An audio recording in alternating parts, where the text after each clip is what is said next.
ইবলিস শয়তান বলতেছে জাগানোর মতো কোনো কায়দা নাই, তোমরা জাগাইতে পারবে না, বুদ্ধি ছাড়া আর কোনো রাস্তা নাই। কি বুদ্ধি করা যায়? তাড়াতাড়ি বুদ্ধি দাও।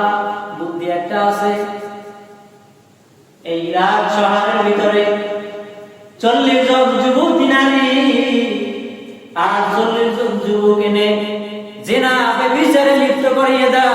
উলঙ্গ করে, যদি উলঙ্গ করে 40 জন যুবক 40 জন যুবতী নারীদেরকে যদি উলঙ্গ করে জিনা ব্যভিচারের কাছে এই ময়দানে, খোলা ময়দানে লিপ্ত করে দাও, তাহলে ফেরেশতারা এ দেখে আর এখানে থাকতে পারবে না।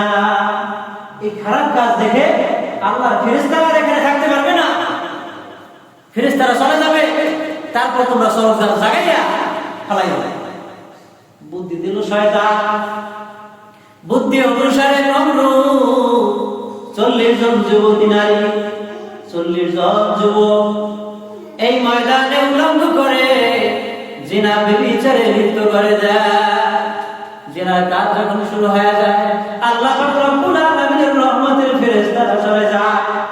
আল্লাহ পাক রব্বুল আলামিনের ফেরেশতারা ডেকে বলে, মাওলা আপনি একটুখানি আমাদেরকে হুকুম করে আমরা ফেরেশতারা ওই নমরুদের যেই আগুন জ্বালাইছে ওই আগুন এনে নমরুদের বাহিনীদেরকে জ্বালাইয়া শেষ করে দে। না ফেরেশতারা না, নমরুদ যেহেতু আগুন জ্বালাইছে এই আগুনের একটা কৃষ্ণা দেখানো দরকার আছে না? না, এর কৌশল আমার কাছে আছে, তোমাদের টেনশন করার দরকার নাই। এখন তো ইব্রাহিমকে আগুনের ভিতরে ফেলাইবে। আল্লাহ আপনি বলেন আমরা আপনার পয়গম্বরকে গিয়ে একটু সাহায্য করি। ঠিক আছে, যাও তোমরা গিয়ে ইব্রাহিমকে জিজ্ঞাসা করো, যদি ফেরেশতারা তোমাদের সাহায্য চায় তাহলে যাও তোমরা ইব্রাহিমের সাহায্য করো। ইব্রাহিমের পারমিশন দাও। ফেরেশতারা দৌড়ে যায় ইব্রাহিমের কাছে, ও ইব্রাহিম আমরা আল্লাহর কাছে পারমিশন নিয়ে আসলাম, আপনার যদি সাহায্য দরকার হয় আপনি বলেন আমরা আপনার সাহায্য করি। ইব্রাহিম বলতেছে, না ও ফেরেশতারা তোমাদের সাহায্য করার আমার কোনো দরকার না।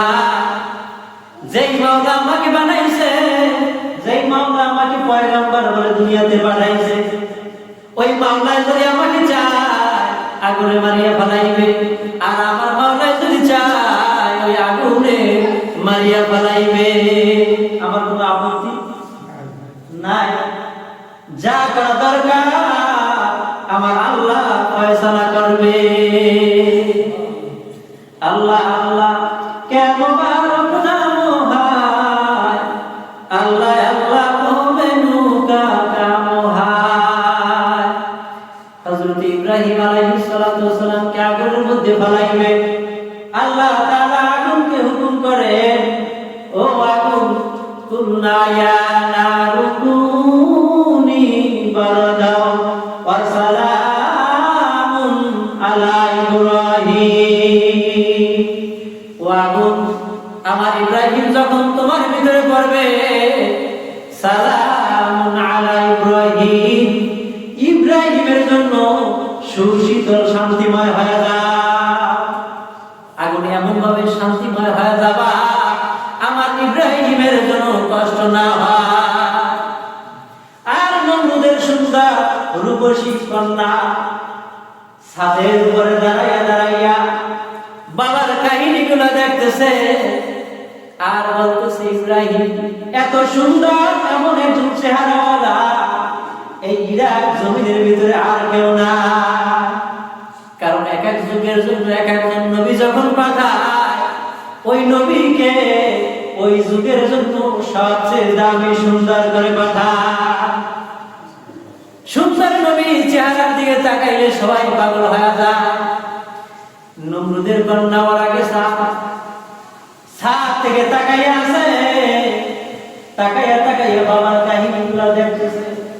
এত ভালো মানুষ সে কালেমার দাওয়াত দেয়। আমার বাবা দেব দেবীর পূজা করে, কিন্তু আমিও তো দেব দেবীর পূজা করি, উপাসনা করি, কিন্তু এর দ্বারা তো আমি কোনো ফায়দা পাই না।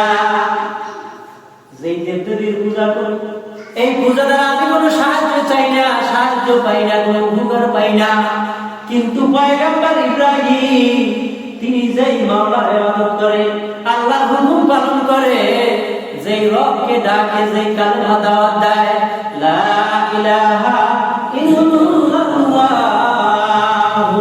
ইব্রাহিম খলিলুল্লাহ। ইব্রাহিম যে দাওয়াতটা দেয়, এই দাওয়াতটা তো খারাপ কোনো দাওয়াত না, দাওয়াতটা তো ভালো দামি একটা দাওয়াত। ভালো মানুষটার তো পিছনে এত শত্রু, এত দুশমন। আমার বাবা এমন কাজ করতে পারে, ইব্রাহিমকে যখন